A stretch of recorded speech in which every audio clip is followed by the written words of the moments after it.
wonderful day. Now today we are going to be processing tomato skins. You heard me right, tomato skins. Around this time every year, people are processing their tomatoes, and you'll blanch and remove the skins from the tomatoes, and then people usually toss out the tomato skins.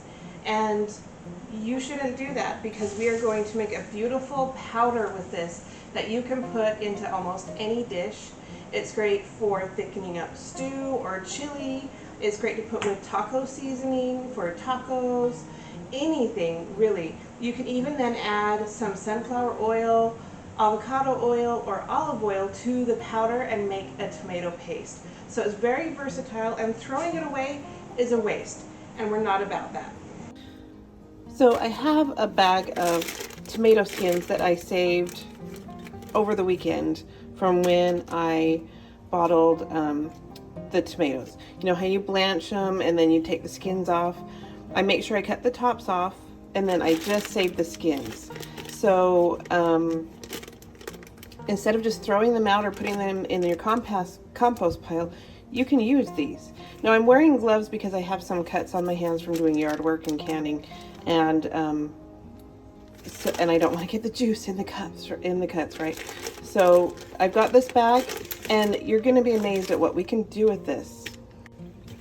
So I'm just going to empty the bag into a colander so we can let all of the juices drain, because we're going to be dehydrating this, so the more moisture it has, the longer it's going to take to dry. So you can even push this down. We just want to get all the liquid as much as possible before we go to the dehydrating or drying stage. So just work with it for a little bit, squeeze the moisture out, and it will save you a lot of time drying this. And you can see these are just the skins from when I blanched the tomatoes to get the meat of the tomatoes for my tomato sauce and stewed tomatoes. And so we just have the skins now, and you're going to be amazed at what you can do with this. So just keep working the fluid out, and then we'll go to the next step. Okay, so now you can see it's pretty much drained out and as dry as I can. There's not a whole lot of liquid. It's still pretty wet, but it's not as much as it was. So now we're going to go to the next step. Okay, so I've just lined up a baking sheet and I put some parchment paper down. I like to double layer it just to make sure there's no cracks or anywhere something can get stuck to the pan. Now we're just going to lay out the tomato skins onto the parchment paper. Now if you have a dehydrator, you can use a dehydrator as well. And you can even, if you live in a dry, arid climate like the Southwest or southern Utah where I grew up in, you can very much put this just like on a screen and sun dry it. Just you make sure it's a dry, sunny day. But I live in Tennessee and it is humid every day, so I can't dry this outside. And I don't have a dehydrator, so I just dry this in the oven on the lowest temperature, and I crack the door open. I have an electric oven, so I don't worry about any fumes or anything like that. Now if you see any bad parts or some tomato tops that made their way in there, go ahead and pull them out. Spread it out as much as you can, and then go ahead and put it on your screen or your dehydrator or in your oven. Lowest setting in your oven. I just barely crack the door open to help keep the circulation really flowing. And this will take a few hours, but every hour or so go in and turn these around so we can get all the moisture to come off of the skins.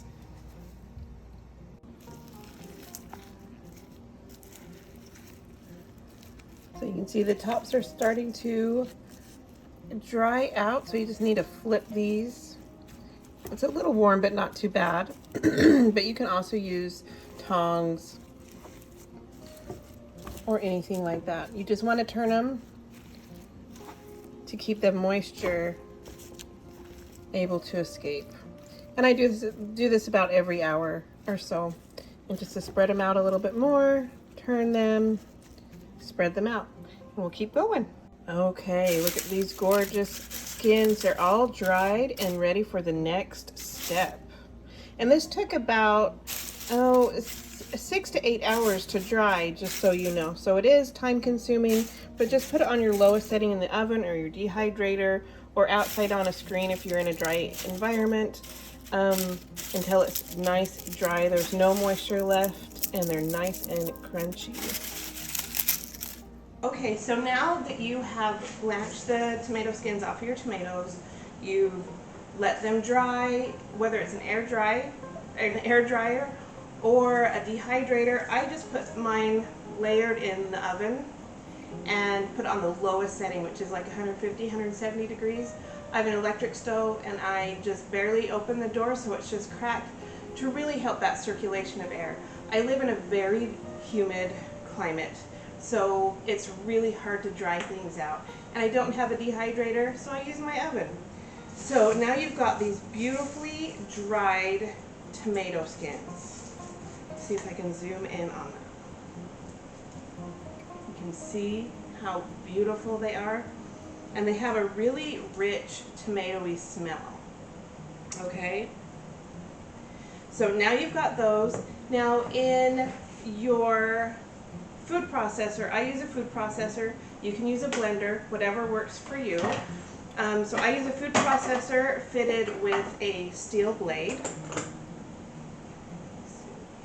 A little bit more.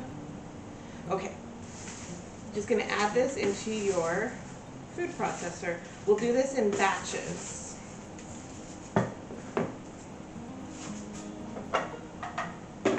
And you're just gonna blend it until it's a powder.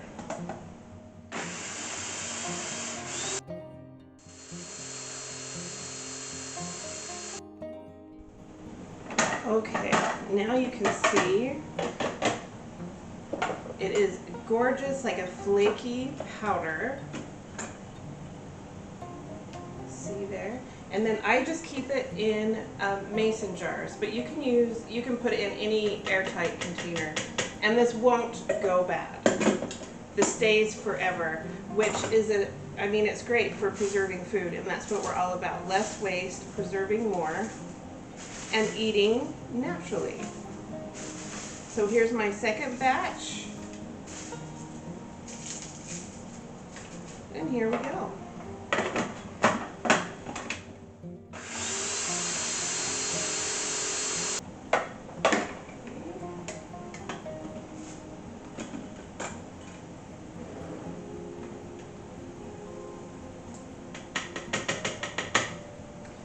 And this is really good. I use it to, if you want to thicken up a gravy, chili, like I said before, tomato soup, if you want to reconstitute like a tomato soup, it works lovely. If you want to thicken up any kind of marinara sauce, or it's great, like I said, on taco seasoning for Indian tacos or just regular tacos, anything you can think of, gravies, whatever, I'm for it. You can even sprinkle it on top of eggs. I love that. Okay, and here you go. And now you just put on a lid to keep it nice and dry. And of course, mark what it is. I just put down tomato powder. And this will stay forever, and you can use it for all sorts of things. If you give this a try, let me know. Let me know what you think and what you used it on. Hope you have a great day. Bye.